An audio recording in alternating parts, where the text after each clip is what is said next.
What's going on, world? It's Knife Wonder, and you're tuned in to Day One Radio. Keep it locked. Peace.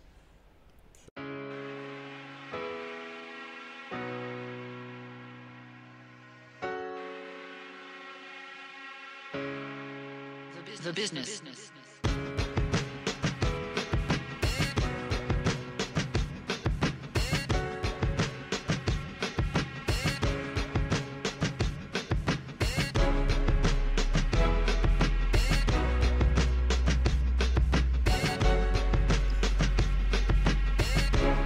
Welcome back to another episode, another installment of Day One Radio, right here on ablradio.com.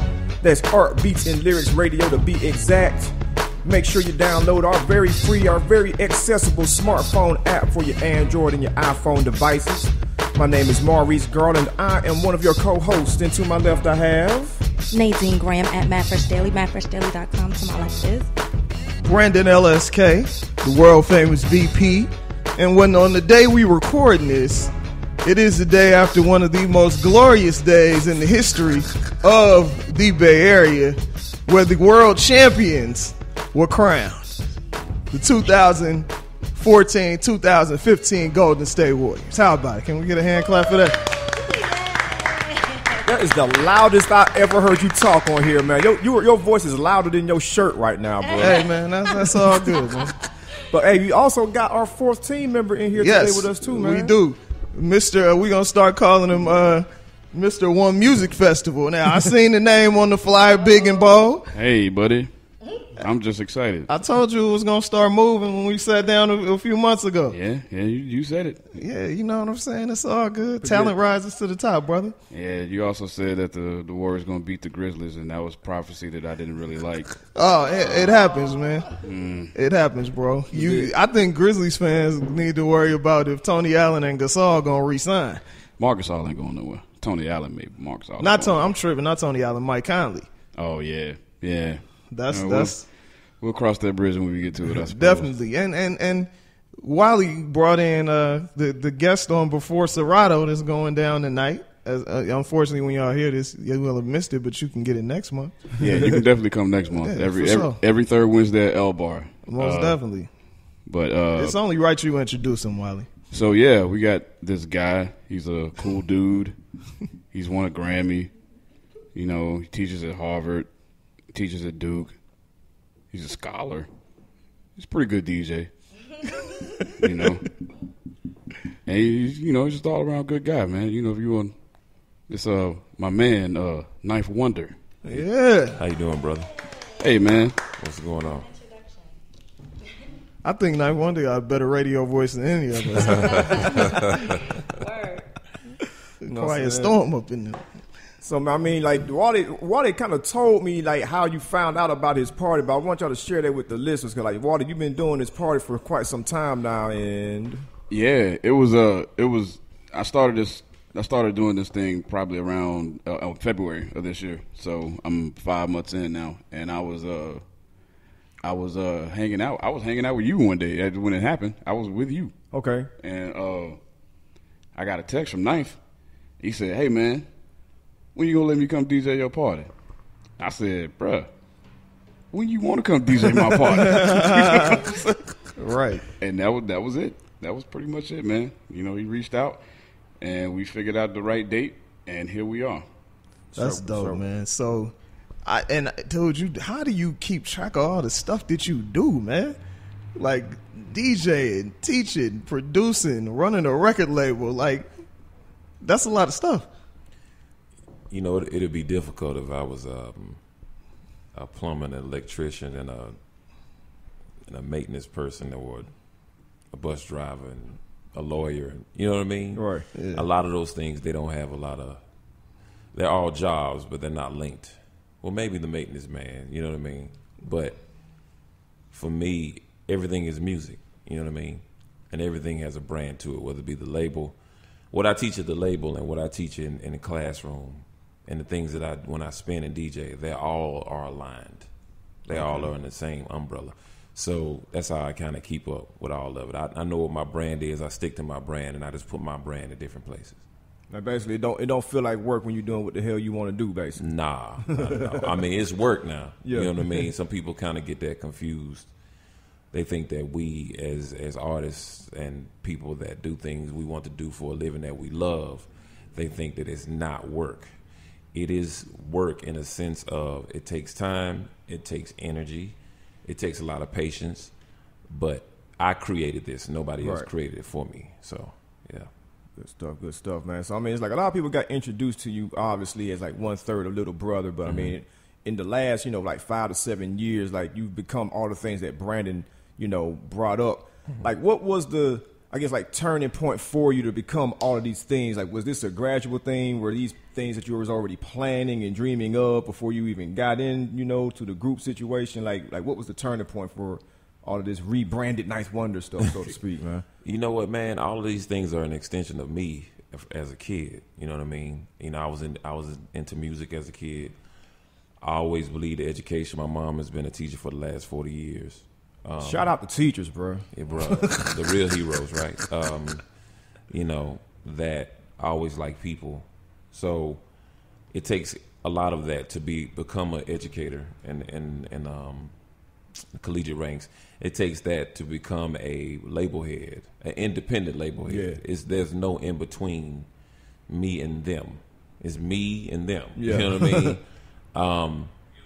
So those things is like that. It's things kind of manifested because they were extensions of me. Right. And and they just turn around and say, well, maybe I ought to try this. Maybe I ought to try that. Just see where I can go with it. And like I said, as long as it stay in the realm and the boundaries of my brand, it's cool. It's fine.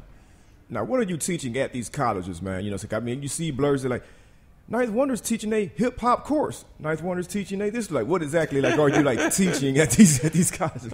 You know what, man? It's crazy because that's kind of getting out amongst past the internet. Stuff is real when it gets outside of the internet. Right. We kind of get it confused and think a lot of people is on the net. There's still a lot of people that's not. So I was going through the airport one time and going through security, and one of the TSA people said, recognize who I was. And she said, but she recognized me as a professor, not the producer. So she said, you teach those colleges, don't you? I said, yeah. She said, what do you teach? And I said, I teach hip hop. She said, what you mean you teach hip hop, right? And she said, how can you teach hip hop? And I said, okay. I said, well, let me, she said, I pass your class, right? So I, on the spot, man, as I'm going through, putting my shoes on and all that, I asked her a couple of questions and she got them wrong. I asked her like 5 questions in a row, she got them wrong. It is not who produced this, what's this, it's deeper than that. You know what I mean? And I asked her these questions and she didn't know. And she's like, well, maybe I will need to take your class. So what I teach is the history of it, but I use hip hop to teach history for our kids, black history. You know what I mean? Which if you talk to a 15, 16-year-old, 17-year-old, they don't give a damn about who Fannie Lou Hamer is. Yeah. They know Malcolm X, they know MLK. Meg Evans, they might not know. Right. Fred Hampton, they might not know. These people, they really don't care about. You know what I mean? And there's so many older cats, that's older than my generation, kind of forcing it on them. But the thing about it is, these older cats, these are the cats that run the colleges. Yeah. So you got 60-year-old, 50, 55-year-old administrators, 18-year-old kids. They don't care. You got cats that you say they marched with King. Some of them did. Some of them didn't. Right. Some of them like Granddad from Boondocks. You know what I'm saying? Some of them was in the house. So right. Then you got some like that. But then you got these saying, y'all need to do this. Y'all need to do that. And you got these 18-year-old kids say, why should I care? I'm the person that's in the middle. I'm the 40-year-old sitting in the middle. Right. That understands where they come from, the older cats. But I'm a child of the hip hop generation, so I get them. So I try to just use hip hop to like get them to understand the importance of where they come from without shoving it down their throat, to make them feel included into it. Like, we see a lot of hip hop entering like college ranks now, but a lot of times not all of them are Ninth Wonders. Some of them are folks that just happen to buy a bunch of CDs and read a bunch of books. You know what I'm saying? So from your standpoint, do you think you have an advantage over others? Because it can be compared to like ESPN, like some of the sportcasters are cool, but I'm probably going to trust Ray Lewis More Than I Trust. What's old boy? Chicken head looking dude with the glasses. John Clayton. You know what I'm saying? You wow. I guess that's the thing about hip hop that's great, but a lot of people really don't understand and they really don't like. Hip hop is the culture that if you don't know about it, the people within hip hop will let you know. They say that you're a fraud, one way or the other. fake. One way or the other, they will let you know. So with myself, Questlove, Bun B, a lot of sisters in the game, Dr. Treva Lindsay, a lot of people in the game. They are children and they are participators, people that participate in the culture. So we're able to speak on it. Right. And a lot of professors understand that there's a fault line that they can come to. That, I may be an older professor and I may have bought a couple CDs. Because a lot of professors go out there, buy Illmatic and Straight Outta Compton and start teaching the class. I think that's it. But a lot of professors, they're like, we need somebody like you in here because there's a fault line with me. There's somewhere that I stop that is a part of this culture that I don't understand, and I want it to be authentic enough, right? So that's where it stands.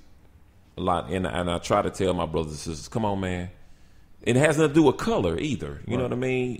Bill Adler, who was with Def Jam plenty of years, he could teach it as well. You know what I mean? It has nothing to do with color. It's everything to do if you understand the culture or not. It's ironic that you say that because me and a couple of my partners that teach and that work in academia, we have this conversation all the time about how you have, and this is particularly an issue with HBCUs from what I've seen. You have these people that are in there who have gotten the degrees, but they ain't worked in 20 years.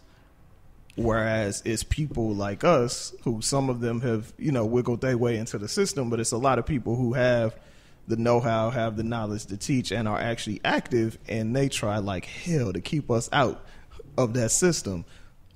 How is that going to change? When we get older. They get older, and if the natural part of life goes on. So basically, you're saying somebody got to die. Supreme Court out this, man. It's right. You got to die in your position. I mean, that's how it is, man. It's a lot of these tenure professors. Not all of them, don't want to try to generalize, but some of the tenure professors. They believe in, talk the chalk. Yeah. Brick and mortar. You talk, I listen. That's it. But we're dealing with a generation that's attention span is so short that they're not even really with that. It has to be something that's engaging to the kids. And here we come in. Not only you have to understand, they worked all their life to get to this point, right? Here we're coming in teaching a subject. Yes, we're walking encyclopedias in a way. Not in a way we are, but our method of thinking and understanding and receiving and giving out information is totally different from theirs. So they have a hard time coming to grips with that. Do you think that it's, and I think this gets put on the younger generation a lot, that it's the attention span is shorter, or do they process faster? I think this is one of the same to me. Okay. It's microwave, pretty much. But still, at the end of the day, you have to find a way to include them. The thing about social media and the thing about, kids from this generation, you have to kind of understand there's a couple of things. They made everybody their own everything. It's supposed to be social media, but it also breeds social independence. Yeah. You understand what I'm saying? Right. So it's all about me first. My Twitter numbers, my Instagram numbers, how many people watching my Vine, it's about me first, regardless of what. More so than ever, because now when we were in our 20s, in the 80s, in the 90s, it was something different. It was me, but I had to go outside and experience things, right? And socialize with people. And you understand, well, maybe it's not about me because I got to go walk the talk to this person. But now you don't. You stay right in the house and everything is, boom, right here on a little black box. So, I think that's the situation. And that's not whether it's bad or good. You got to know how to approach somebody that's all they seen. It's just what it is. Right. It's just like a kid. We have to understand that, kids is born and 2009, 2010, all they're gonna know is HD television and up. When we think of memories, we think black and white, Sepia. right? Yeah. Burnt pictures And Technicolor. Technicolor, sitting on your mama's lap and Watch TV till TV went off. Exact stuff like that. Even that concept, when I tell my kids, TV went off, they be like, "What?" Yeah, television went off. Like the 12 o'clock, 1 o'clock, Star Spangled Banner, that's off. They can't get that concept. Yeah, it's total. And if you can't get that and understand that, then you kind of see how the thinking patterns are different. How do you form a syllabus? Like, what does a ninth wonder syllabus look like? It runs in chronological order. We start at my classes start in the 1960s. Actually, they started in 1924, and the reason why they started in 1924 because it was 1924 Immigration Act. The Immigration Act was an act that was passed that they limited the number of immigrants you can bring in the United States. And we all know, for the most part, a lot of immigrants came in through New York City. Right. Okay? So it wasn't until 1965 when Lyndon Baines Johnson changed the Immigration Act. He changed it from 2% of all immigrants to 70% of immigrants. So that automatically changed New York City into predominantly Italian and Caucasian to Caribbean, Asian, right? African. So that changes the dynamic of the city. Right. So we started in 65 and we talk about that, and it was like, well, there's only two ways people can talk to each other if they didn't go speak the same language. Either the math or music. So music is one of the, and it's not only happened in New York, it happened in San Francisco. It happened all over the place. People were using music, teenagers were using music to talk to each other. And, from that, the construction of the Cross Bronx Expressway, the Bronx was going down. It looked like a war zone. Something's going to come out of that. Right. Something's going to be birthed out of that, this chaos or chaotic event. Then you got civil rights. Then you got the Black Power movement, poor white people's movement. All of that. Something's coming out of that. Something cultural has to come out of that. And that's where hip-hop started. So it starts from 1965 and it runs all the way up to present day. How many kids sign up for your class and are totally like, what is this? We get into the good part, bro. Right. But for them, for them, that is the good part. That's what they need. I pretty much make them, I start the class off and I say, for this past year, the Mike Brown thing went down, right? That's something they can get. They can't get Emmett Till, but they can get Mike Brown, right? All right, so I talk about Mike Brown, and I say, well, y'all, Mike Brown's body was all over the internet everywhere. I said, just imagine if the internet existed in 1955. It'd be overload. It'd be dead body, black bodies everywhere. Not black, brown bodies, white bodies, whatever. It'd be dead people everywhere all the time. So I talk about that, and I was like, I talk about the 1965 Watch Riots, right? And we talk about Los Angeles 1965. And I asked them, how does Los Angeles 1965 connect to Kendrick Lamar? And they were like, I have no idea. I don't know. I said, well, TDE, Top Dog, his uncle is Mike Conception. Right. They were like, and I say, who is Mike Conception? And they don't know, and I make them Google it. That's another thing I try to make them do. Seek. Look for things. Right. Don't just take it for face value. Look for it. I said, it's funny that y'all will ask, well, who is Michael Conception, and type this all out on Twitter and use 140 characters instead of just typing Michael Conception in Google. Right. Type that. And they typed, and they were like, and you'll see a kid say, oh, man, he one of the triple OGs in the Crips. I'm like, yeah. And they were like, so he connected the top. Oh, so it automatically, they connected. Now they in. Now they like, Right. well, what's really going on? Because now you talking my language.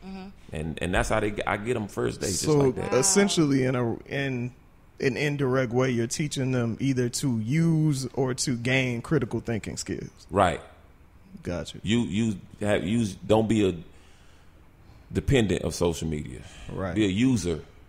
Don't be a dependent. Speaking of the whole LA thing, I found it interesting. I think last year at A3C, when Bad Luck and Problem was here, that you were doing some stuff with them, which I thought was super dope. Like, Man, I go back with Problem almost 10 years. He one of the best rappers out. Yeah, for sure, most definitely. He was like Hey, the man, first bad guest luck. on our show. He was like the first. He guest was on the our show. first guest on the show. Y'all remember Scratch Magazine, right? Yeah. So I yeah. did a story on Terrace Martin Yep. for Scratch, and Right. they accidentally put Problem's picture up on the story. Right. It was hilarious, and they do kind of look alike, but they homies, so that was crazy. But how did that whole thing come about?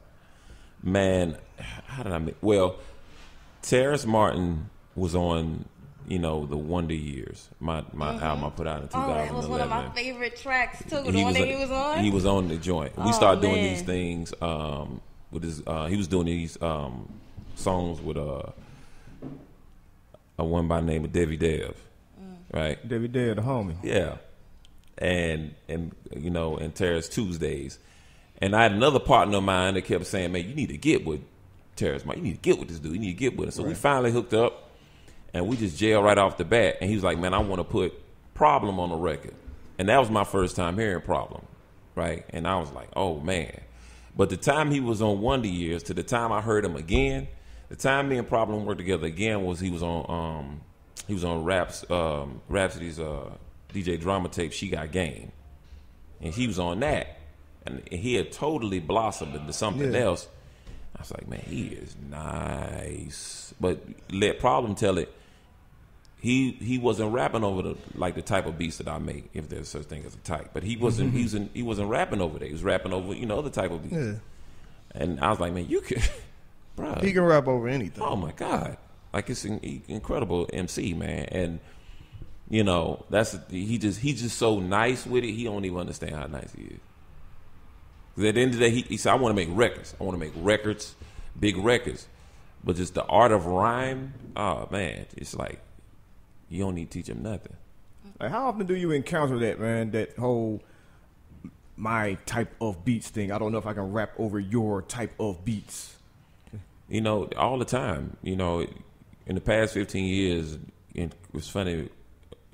Me and Wally Sparks talking about coming over here, how hip hop has been kind of segmented over the past 15, 20 years. Prior to 1997, everything was rap. Yeah. Rap music. I went to the store. It was the rap section. Yeah. Yeah. I bought Tribe Called Quest, Low End Theory, and Life Is Too Short, like close in proximity. Right there, they were both together. Yeah. It wasn't different sections. Now it was different sections, and I just asked, Twitter that not too long ago. I asked him like, "Yo, like, so how many genres of rap is it now?" And they gave me like 10 genres. Yeah. Wow. I'm like, what? But You don't think that can exist though? You don't think there can be a trap, a boom bap, a West Coast? Because if you look at rock, they have soft rock, heavy metal, Classic you know what I'm rock. saying? yeah, now Yeah. at first they didn't. You know what I mean? Right. It kind of turned it. It's same thing with jazz. Yeah. You know what I mean? And it can't exist. I'm not saying it can't exist. I'm just saying it was a difference between Right. now and then. And to some people, it's just two. You have rap music and you got real hip hop. Yeah. Right. So which I think is funny. People say, I don't listen to rap. I listen to hip hop. What? Like, Yeah, what are you it saying makes right zero now? sense whatsoever. It makes zero sense, But yeah, I get that a lot. You know what I mean? Like, I get a lot of your type of beats. If somebody don't know me and listen to some beats of mine, like, oh, that's that type or whatever. The only thing they understand that makes them understand that I ain't no different than you is when we start talking platinum albums and checks. Yeah. When we start talking that, now we the same. You know what I mean? Now we the same. When we talk about that, they were like, oh, you got a grab? Oh, you was on? Oh, that was you? Oh, you was on Billboard? Oh, so now we the same. Yeah, my nigga. Right. It's the same type of thing. First time I met Pharrell in Miami about 9 years ago. He didn't know my face. Of course, I knew his face. He didn't know mine. I introduced myself. He bowed. I'm like, what? That kind of made me understand that, real recognize real across the board. Yeah, I wanted to know that because, we had Bangladesh in here one time, and he shared this story with me one time. He was like, man, I used to hate when cats used to tell me they can't rap over my beats. It'll be my favorite rapper in the room talking about, man, I can't catch this shit. Like, Nigga, you rap on this shit, man. Come on now. Producers don't have that. Producers don't have that different. We don't look at each other like that. You know what I mean? Mm-hmm. We're masters of sound, and all we care about is the feeling. Right. You don't never hear. I've never heard a producer that make trap beats listen to my joint and say, listen to my music. Oh, that's that boom bap. No, they understand melody and feeling and sound. They be like, yeah, that's hot. Producers don't have that problem. Mm-hmm. Pete Rock, a Premier, friends of mine. So is Sunny Digital and Child is Major. We don't differentiate like that. Right. Only the rappers. And the fans. Yeah, definitely the fans. Exactly. You brought up rap earlier, and she seems to be. It's like everybody loves her. Right now, like she just came out. We gotta say Rapsody to the people that still don't know her though. Okay, Rapsody. Excuse me. Now, even though she's been around 6-7 years now. Yeah. Yeah. So 4 years since her first mixtape. Yeah. So. 5. Are you guys happy with the progression, or is it still like where's the disconnect? You never want it fast all at one time. Okay. It's this whole thing about her not making the XXL cover. Yeah, we definitely was going to ask you about that. And I'm like, okay, let's talk about the XXL covers over the years. If I ask somebody to name me 10 out of the past, how many years it's been? Since 2008. A lot of people can't do that. 10 people that make the cover. Yeah. 10. You be like, man, who made the cover? You start naming people you think they made it. They didn't make it. Right? But I asked somebody, still to this day, AZ was the only rapper on Illmatic other than Nas. Right. To this day. Right? And so my comeback that it is, no matter what, when To Pimp a Butterfly goes down in history as one of the greatest rap albums ever, you'll be a part of that record. Nobody will be able to take that away from you, and nobody will never forget it. Yeah. So with that, it's all about growth, and it's all about controlling things. It's all about going 65 miles an hour instead of 100. Yeah. The perfect person that did that, I think that we all can learn from, is Common. Yeah. That's the perfect. Common is right now really seeing the fruits of his sticking by his guns. Now, he did like Can I Borrow a Dollar? He did Resurrection. He did One Day It All Makes Sense. He did like Water for Chocolate. And it was always this thing of when Common gonna blow, when Common gonna blow, when Common gonna blow. Okay, then he got with Kanye 15 years into his career. Right. And quote unquote blew. I'm not saying it's gonna take that long. But I'm saying is the more you stick by your guns, the more you can control your own destiny. So you have a choice. And me and Fonte talk about it all the time. Do you want fame or freedom? You can't have both. Do you think people are more afraid of gangster rappers or female rappers? Female rappers. That's a good question. And if you're a gangster female rapper. Oh, my God. If you boss, you're in trouble. Yeah. Did you guys have, because I full disclosure, I worked within that system over there before. I helped select the first freshman cover. Okay. But were there conversations? Well, you might remember everybody then. Nah. Were there conversations at all? Was there any back and forth with V and everybody over there? The back and forth we were having was last year. Okay. This year, everybody was outraged about it. We knew that, but last year was I think rap made it to the finals. Okay. Last year. What is the reasoning? Because it can't be that she's been around for a second, because Kid's been rapping since I was in elementary school. Well, as a solo MC, her first mixtape was in 2010. Right. Okay. I don't know exactly what it is, man. I mean, you know how this game is, man. Like, maybe we ain't sit down and eat dinner with the right person. Mm. Maybe we ain't, put the right person on the list for a show. I don't know what it is, man. But if for every door that was slammed in her face, and doors has been slammed in everybody's face in this game, male or female, I tell all the time, if you want to play this game, ain't nobody gonna feel no certain type of way for you because you're a woman. If you want to play this game, this is the game, period. And you're gonna get treated a certain way regardless of what. It's wrong. It's not ethically right. But don't expect special privileges. And she got that from day one. So that's what it is, man. You just can't worry about it, man. You just got to keep going. But for me, it's turned into at first I was pushing a rapper. Now this whole thing has turned into a gender situation. Because now, just by pushing her career, I totally understand the plight and the pillage of the black woman, bruh. 100. Like, if I didn't know it then, because I see it. I see it all the time now. It's in your face. And now I'm a part of it. So how does, because, you and Guru very close. He's working with you with Jamla. How does him coming in the game with a rapper, with a female rapper, with Nonchalant, and always have worked with female rappers, how does that kind of help you and give you some game involved in how to market her, how to push her, how to make sure she gets her shot? There's two components in Jamla that we added. We added Young Guru and Carly Hustle. Right.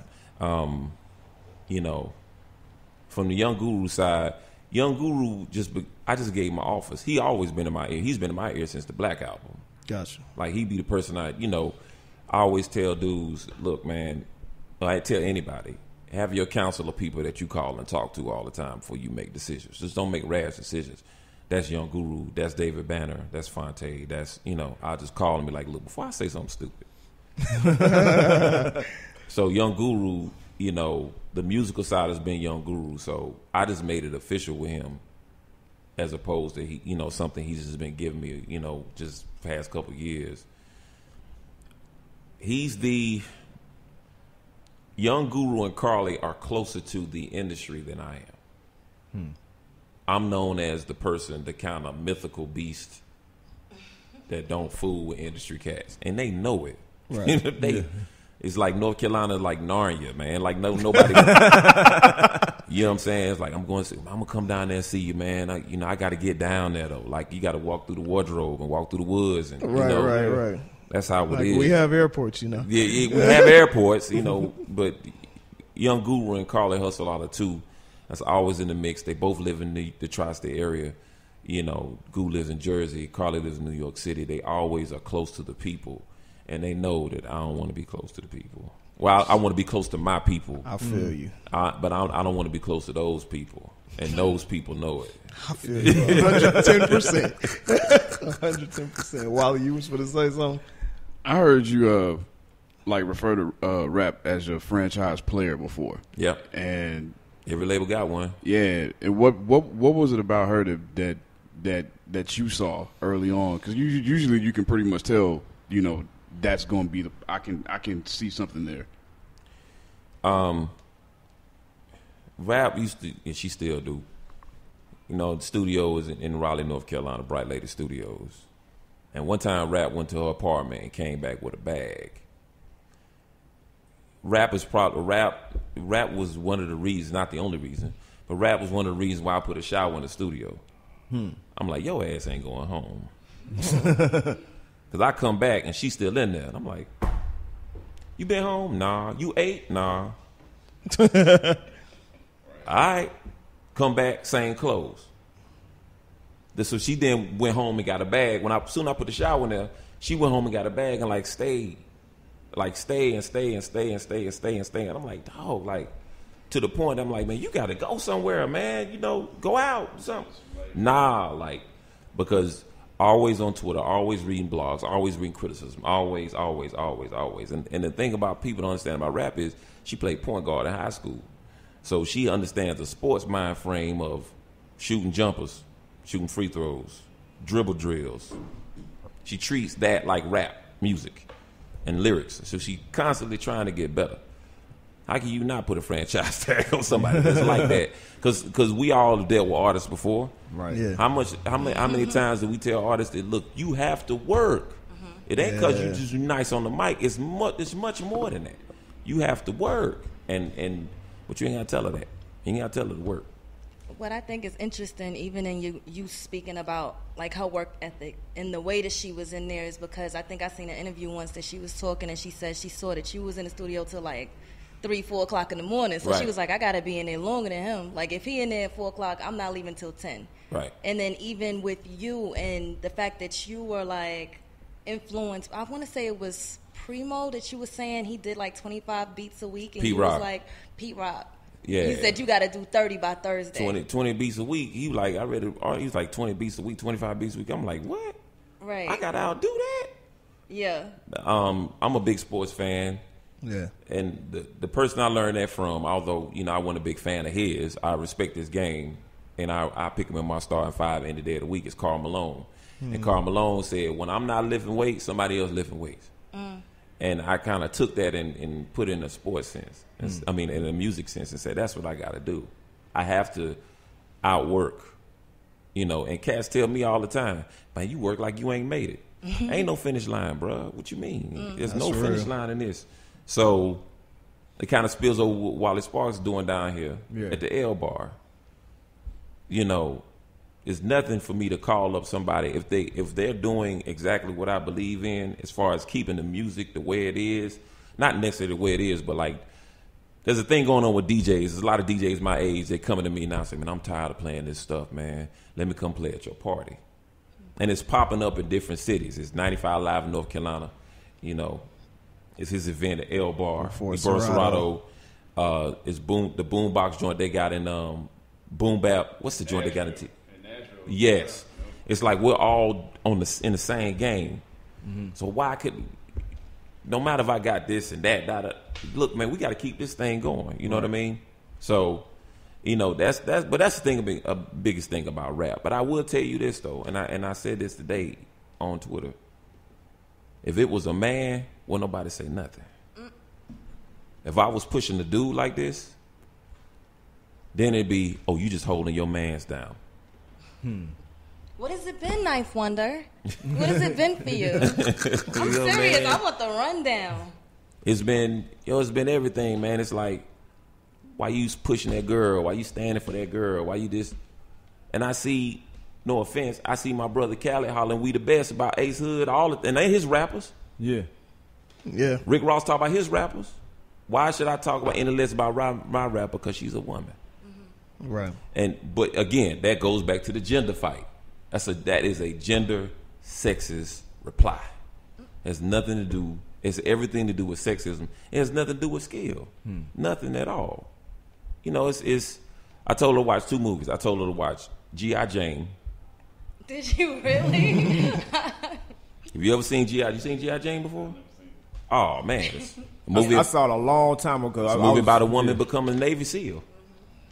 A Navy SEAL, and it's an old movie called Heart Like a Wheel. It's about a drag racer by the name of Shirley Muldowney. She was the first great female drag racer, and everything that comes with what she had to go through to get in, everything what G.I. Jane had to go through to get in, Demi Moore, it's the same parallel, man.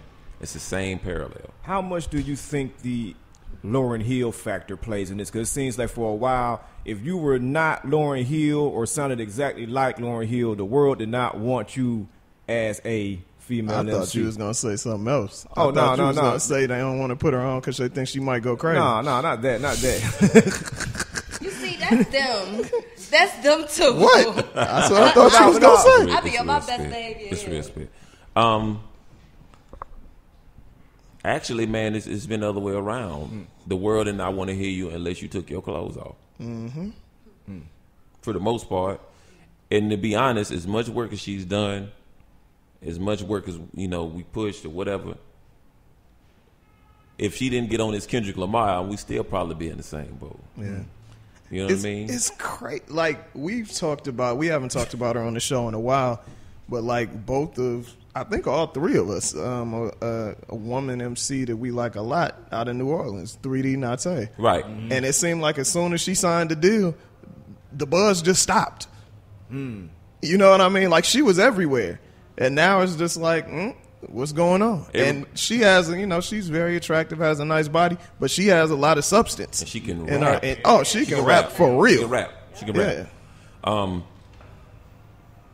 people want to be a part of what they think the organic movement is. Once the movement becomes not the organic movement, you know, Right.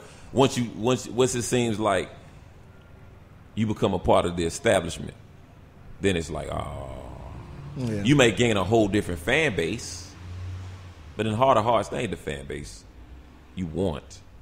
That's the fan base you ended up with. That's the fan base that pays your bills. That's the fan base, whatever. But at the same time, that ain't the one thing I understand about Drake is this. The one thing I understand about Drake, he has 1 billion fans. If somebody he respects comes up to him, whether it be producer, rapper, and say, "Man, that last verse you did was whack, bro. That was killing." Because at the end of the day, he's an MC, Yeah. and he wants to be respected by the ones he respects. Definitely. We oftentimes, like when we have somebody like you coming up, I'll ask just like people who listen to the show what we should ask. And sometimes the questions are good. This cat, Sean Pop White, who definitely listens to the show, was like, ask him, does he think the comparison is fair or accurate between Fonte and Drake? Fonte birthed Drake. Yep. Simple as that. Yep. That's that LeBron James answer. Yeah. But I mean, it's not DJ Premier and P Rock birthed me. Yeah. I ain't ashamed to say that. You know what I mean? Like that's not a diss. Drake could tell you that. Drake did it was a BMI Award something a couple years ago, and he named 3 MCs that influenced him. He said Kanye West, Andre 3000, and Fonte from Little Brother. He won't deny that at all. That's not a diss. That's not a saying that, you know, this, that. But Drake got a lot of his rhyme pattern and style from Fonte Coleman. That's not a diss. I got a lot of my style from High Tech, Pete Rock, DJ Premier, and the Beat Miners. Nothing wrong with saying that. You know, since you brought them up, man, is everything cool with the three of y'all right now? Because we've seen all of the social media and Twitter interactions over the last few years. It's like, it be looking like tag team championships sometimes. Like, oh, Fonte and... Fonte and Knife. Fonte Knife and against Pooh. Knife. Oh, he's off the top rope. That's been, you know, ever since we did Charity Starts at Home, dropped Charity Starts at Home and dropped Wonder Years on the same day, you know, me and Fonte got over with a week, whatever it was, New Year's Day 2011. Cool. We did records. We traveled the world. We went to South Africa together. Went to South America together. We was all over the place. Same thing with Big Pooh. I can only speak for my actions. Right. I'm good with Tay and I'm good with Pooh, and that's all that matters to me. All right, for sure. So no ghetto boy stuff. No ghetto boys like, man, we on tour and I don't even talk to these niggas behind stage, man. I wish we had three different stages. Well, the difference is Now, what they did he were say? friends. Yeah. The Ghetto Boys was put together like the Backstreet Boys. Right. For sure. Well, you've been talking about sports analogies all day, man. It's like, I could be wrong, but when you and Merce started recording together, that was the first time in a long time that I saw a one producer, one MC album that was branded as such. Now, we had plenty of albums where it was like one guy producing everything, but it wasn't Right. necessarily like branded as such, like Right. you and me. Merge. You know what I'm saying? Merge So, Mike Wonder, right. so like tell us like how that came about and how do you feel about seeing that kind of proliferate now with like Run the Jewels and Prime and all that kind of stuff, man. Freeway and Jake One. Right. Yeah. That was like 2003, early 2003. You know, I was selling beats for like $200. Right. Damn, should have got him. that Apple stock. I don't even rap. You know what I'm saying? Like $200. It was early 2003. And when we signed to ABB, there was a guy that used to work for ABB by the name of Ian Davis. And he was in the car one day, riding around in the Bay with a guy named Murs that I had never heard of. Living legends. Living legends. And he put Murs on the phone. Me and Murs talked. Murs said, I want you to remix my joints, but some of my joints, because I had just remixed God's Stepson. Right. And so I'm like, all right. So I sent him some beats. He hit me back a week later and said, yo, man, I just need to come out there. We just need to do another whole album. All right, cool. Summertime come around, I do a record called Master Ace, called Good Old Love by Master Ace. Yeah. Great record. Sure, fine. I was just Thank jamming you. to that the other day. Yeah. No lie. And my beats went up from $200 to $2,000, right? And I was like, okay, bet. So I went from $200, $2,000. A month later, I did the Black Album. Just like that, out of the blue, out of nowhere. And so one of the first people I called after I played beats for Jay-Z was Murs. I called him like 3 a.m, leaving Jay-Z's studio. Jay-Z and Beyonce just left. I'm walking up to Times Square. I walked 26 blocks that night. Yep. On a natural high, bro. And I called Murs, one of the first people I called. I said, you never guess what just happened. And I told him, and he was like, man, I guess we ain't gonna do this album. I said, nah, man, we gonna do this record. You come out of North Carolina, we're gonna do this record. And so one of those things that happens to happen. He came out in November of 2003. We recorded Murs 316 in 5 days. He only had 5 days. I said, man, I know you had the end of the beginning. I know you do the Living Legends and all that. I don't know that much about that over here, bro. Yeah. But what we gonna do is take your LA twang and my East Coast beats and put them together. And so that's how we came up with 316. And so that was the thing that happenstance that I learned. I can't wait on industry checks. If this Murs album is going, whatever.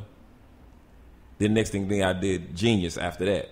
Me and Gene Gray. Then Buckshot after that. So I'm like, wait a minute. So I can eat between these industry checks? Right. Okay. Yeah. And that's how I just kept doing album after album after album, because I'm like, yo, this is a way my brand can still expand instead of just waiting for the major release album. So for somebody to read my name in the credits, they have a better chance to read my name on the cover, on the whole jam. Right. What's your penchant for these duo albums? What you mean? Like, you do them more than pretty much any other producer, right, in hip hop. So what is it that you like, other than being able to stay out there and being able to flex your creative muscles? But what is it that you necessarily like about doing those type of albums? You're the sole controller of providing an experience. Dr. Dre's The Chronic was an experience. Yeah. Because of Dr. Dre. Daz too. You know what I mean? Yeah. Or the sound was it, right? The sound was very important. When the sound is scattered, it's not an experience. Right. So to speak. It's an album. It's a collection of songs, but it's not an experience. Right. Organized Noise created the experience. Definitely. Right? They all live here, ate here, slept here, raised their families here. They created the Atlanta experience. Right? Right. The Bomb Squad was an experience. Same thing. I wanted to create an experience from album to album. I don't want it just to be, okay, I skipped to this song. I want you to listen from top to bottom, and it's going to be like a story. It's going to tell a story in each song. It's going to be one continuous story as opposed to just a collection of songs. What did those experiences teach you about psychology and personality management? Oh, my God. It definitely taught me patience. I know we talked a lot about rap, but I have a label called Jamla Records. I have a rapper from Chicago whose album is dropping next by the name of Add 2. A rapper by the name of Big Remo. A rapper by the name of GQ, who's from the town. From Oakland, went to Tech. A rapper by the name of TP, and R&B artist by the name of Heather Victoria, a 2-man group by Enigma, Sundown, Actual Proof, and a rapper by the name of Hollow. And a 7-man production team, including myself, called the Soul Council. Now, if that ain't personality management, it just taught me how to have patience. Everybody's different. Everybody needs to be talked to different, dealt with different. And it just goes back to sports. Same thing. In order for Phil Jackson to coach those Bulls, he had to learn personality management. Yeah. Any coach has to learn that. You know what I mean? Yeah. For sure, man. So it's like, you're a label head, still a producer, DJ as well. I know Brandon, he's a big tech head. Do you use a lot of equipment to get, your point across? When you walk in your studio, are we seeing obscure instruments and, shit you might have ordered off of eBay and stuff you might have borrowed from goddamn Quincy Jones, Man, we're starting to get stuff like that. Like, we starting to get like Moogs and stuff like that. Yeah. But we so traditional with our beat making. We just got a beat machine and some records. But we starting to incorporate keyboards and, we bring in live instrumentation and all that, I just don't believe I'm not saying that other people that bring these elements in overcomplicate things. For me, I just believe in keeping it, because I'm trying to find the fine line. Right. I'm trying to find the line between it being musical, so the musical heads were like, oh, that's musical, to the non-quote-unquote, they don't really get into all that. It feels good to them. Right. That's the thing about it. So it's got to feel good to this. It's got to feel good all across the board. It has to feel good to this side. And on this side, the technical cats were like, did you hear how he chop, flip, blah, blah, blah. Mm-hmm. But when my mama listened to it, I'd be like, how does it feel, Mom? She's like, I like it. It's a nice song. She don't really care about the technicalities and how it's made. So there's a thin line between that. So we ain't going to hear you adding no cowbell no time soon. You know what I'm saying? Good trip.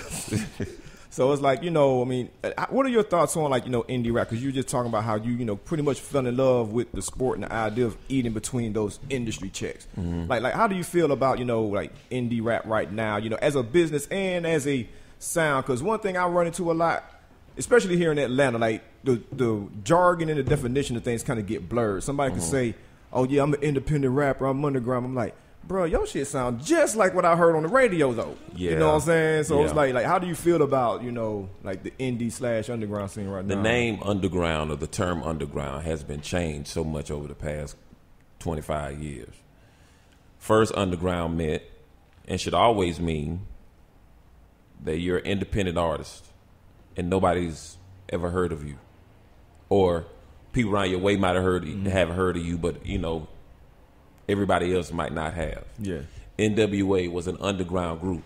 The first NWA and the Posse album was an underground record. Yep. That Malico Records. Right. Malico, the old school soul jam. Exactly.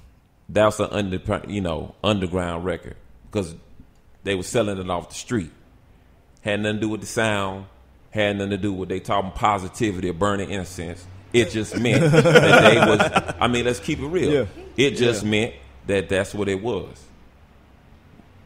Then underground and backpack, same thing.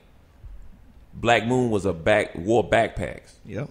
But their backpacks is not the same as we see as backpacks now. Black Moon, Smith & Wesson, all them had backpacks on, but it didn't have books in it, fam. Yeah. It had other stuff. Yeah. Okay?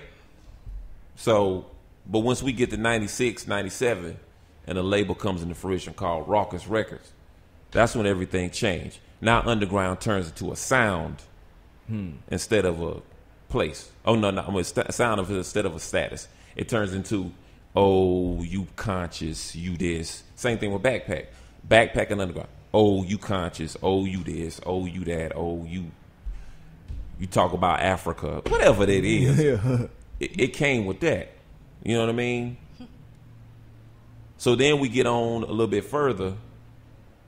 Now it's a different underground. Now you're underground if you're on the internet or off. If you're real, live, and tangible, or you just confined to this place called the internet. Mm-hmm. So now it gets confusing. Oh, that's an underground rapper. Okay, so he's underground. How is he underground? Is it the fact that you don't know who he is? Because I just listened to his record. He done killed 3 people. So do you know who he is? Do you not know who he is? What kind of underground is he? So the brother that you met on the street, he might have been telling the truth. He is an underground independent rapper. Yeah. But when you hear underground, you think, well, bro, you ain't Malcolm X in it, bro. You out here getting it in another way. So when I hear it, I just kind of be mindful when I use the term underground. Because it's changed so much over the years. Changed so much. And it has 3 different meanings now. Yeah. Right. Yeah. Not counting Rapsody, who are your 5 favorite MCs right now?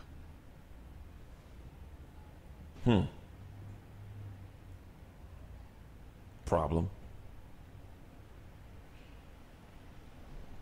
And what's crazy is a lot of them on the West Coast. Nipsey Hussle.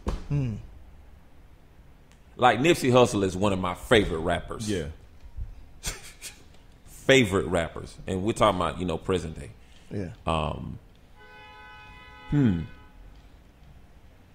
Absol. I feel like I love Kendrick Lamar and I love his music and he's an excellent rapper. My favorite rapper in TDE is Ab-Soul. A lot of people say that. Ab-Soul is almost like the witch doctor of the Dungeon family. It's like, you can love Cass and Goody, but like I used to be like, man, nigga, this witch doctor album my favorite though. Right. That's actually an excellent comparison. Right. He's on my label, but Big Remo. Remo is one of the, like, he's so technically sound when he raps. He's like Scarface and Nas in one person. The wittiness of Nas, but just the down south kind of street draw like Scarface. Man, that fifth one is tough, man. To be honest, probably Crit. Yeah, I can see that. Because it's matter of fact rappers. You know what I mean? Large Professor's a matter of fact rapper. And I call matter of, I miss somebody, dog. Dang, I gotta have 6. I'm sorry. All right. Probably my favorite rapper right now, man, is Jay Electronica. He's not only is he one of the best rappers now. This fool ain't even dropped an album. He's one of the best rappers that ever lived, yo. You keep hearing that it exists. Just Blaze said that it exists. Yeah, he said he had it on his phone. It exists. He has managed to, and I know what Cass hit is, I'm not even crazy, dada. He's managed to capture the storytelling aspects of Biggie, the revolutionary side of Tupac, the wittiness and the metaphorical side of Nas, and the swag on the mic as Jay-Z, and put it into one rapper. I don't know how in the hell he's done it. But he keeps it all third world, though. Yeah. It is amazing how he's done it. So he's one of the best rappers I've ever heard in my own 2 ears, bro. Yeah, Jay is probably Jay like Electronica. He's probably like one of the few rappers that actually makes me go on Genius.com. Like, man, I gotta find out really what the fuck this dude talking about.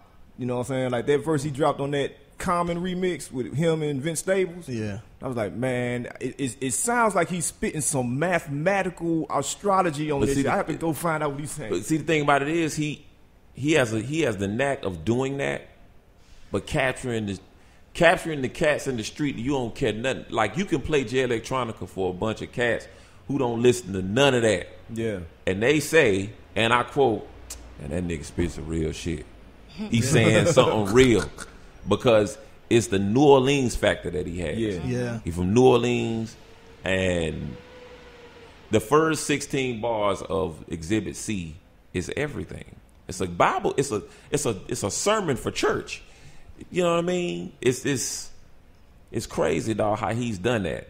It's amazing how he's done that, dog. I can't wait for him to, whenever it's gonna be. I want it to be. I convinced Just years ago to play me the Saigon album well before it came out. Hopefully, I can convince him to play me this album before it comes. Yo, it's only 2 people on this earth that got his music other than him, man. It's Just Blaze and Young Guru. Yeah. I just want to hear it. Oh my God! I'll put my phone in a box somewhere. I just want to hear it. Is he just? So people don't give you like the inside scoop on stuff. Like you Ninth Wonder. You friends with all these guys. They do. I mean, they do. But it's brotherhood, man, sisterhood. I'm sworn to secrecy on stuff, man. I don't want to. You know what I mean? Somebody listen to interview and. This ain't like 94. I might could sit in the magazine and skipped over some folk. Yeah. This go online, it's out. It's World Wide Web, and I'm getting the call. So I heard on this interview, you said I thought I told not to tell. No, I'm not even getting into that. Right. Yeah, but I care. Yes, it's Wale tell you, man. He know it's Castle Grayskull when you get on this side. Yeah, man. You got a whole secrets. Yeah, you right about that. You know what Castle Grayskull is? Oh, He-Man. What is that? Don't even worry about it. What is that? First of all, Nadine ain't 12. Like, she may look young as hell. You was alive when He-Man was on. No, He-Man was She-Ra's boyfriend. No, it was brother and sister. Brother and sister. Brother and sister. Oh, okay. I used to watch He-Man, but I don't remember these details. Castle Grayskull was the big castle. Yeah, big in green the cartoon. castle. You're right. That's Right. Castle Grayskull. Yeah. Secret Powers, Castle Grayskull. Exactly. So what's next, bro? You off for the summer from school. What's next for you? What's your plans for the summer? We're releasing Add Two's album "Pray for the Poor." We're about to drop the single in a couple of weeks. One of his singles, it has Raheem Devon on it, which I'm excited about. Dope.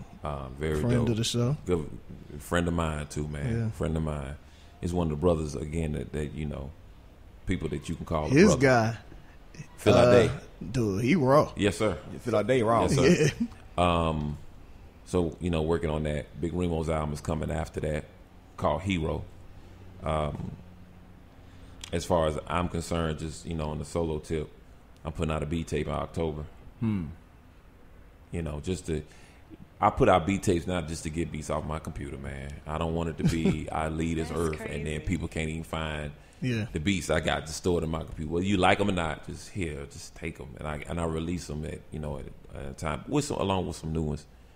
But then in the spring, I'll be at school number 4. I'm at Harvard. I'm at Duke. I'm at North Carolina Central, which is my alma mater, Right. in a historically black college university in Durham, North Carolina, where I'm building a hip hop institute. That's dope, man. Cause I remember reading interviews of yours where you was like, "Why aren't more HBCUs teaching this?" A whole nother conversation. Bro. Only thing y'all got that kind of time. And but in the spring, I will be at the University of Pennsylvania in Africana Studies. It will be my second Ivy League school, and I'll be there for a semester. So I'll be traveling between 4 schools within a week time. And every if week. people don't understand, like UPenn has always been official in that. I mean, we got Right. Takuf Kuzduberry. That's my We dude. got Michael Eric Dyson, That's my who's guy. also from Oakland. Yeah. Takuf's from Sabrani. Same hood as Damian Lillard. Very close. So San Antonio Village, really, but So that's that's- Oakland shit. That's that. Production. I'll be on the new Jill Scott album. Dope. Released July 24th. I think I'm not speaking too soon, but I'll be on the next Big Boy project too. Ooh. Nice. And within the next, I don't know when, I'll be going to the studio with Common. That's So, dope. it's working, bro. That's beautiful, man. Working. Most definitely. We appreciate you coming through, man. Looking forward to tonight. Hopefully, Warriors can win another one. You know what I'm saying? Oh, for sure. And you got to shout out your North Carolina partner, Steph Curry. Look, man. Listen, dog. Like it's just funny to watch this whole, just see from a kid that wasn't even highly recruited coming out of high school. Yeah. Wasn't really highly, thought about coming out of college. Nobody thought he would get to this particular point. It's like something about North Carolina to make us work a little harder, man. From Steph Curry to Chris, they thought the same thing about Chris Paul. The same thing coming out of college. Well, he gonna be an all right player, and then he turned into something else. Beast. And then I'm tripping. James Michael McAdoo got a ring. That's crazy. Yo, and that dude, we went on a basketball tangent on the last episode, but seriously, I was talking to my cousin last night, and like I covered the Warriors. I'm the Golden State Warriors expert for About.com. So I've watched this dude play, watched him play in the NBDL and all of that, and I was like, I want to see this dude get some minutes, because if there's any brother on the squad who wasn't scared to go body to body with Mozgov and try to finish, it's James Michael McAdoo. That dude got a nose for the ball, and he will dunk on you. For real. Wonder why he ain't get no time, though, man. I mean, there was a lot of dudes that we went deeper in the bench than most teams. But though. Iggy changed. Yeah. Iggy changed the course of the series. Most definitely. He changed. deserved that finals MVP. Yes, he did. I'm just like him. I want to be like Steph Curry when I grow up, too. Right. Exactly. Yo, Exactly. we appreciate y'all listening. Of course, you already know what it is. Listen to Day One Radio on ABLradio.com. Make sure y'all follow everything that Jamla is doing. Follow Ninth Wonder and support this man, because the work he's doing is extremely important from music to academia. Thanks, Wally, for coming through. You only grace us with your presence every now and again. Right on. Super cool over here. All right, we'll see y'all next week.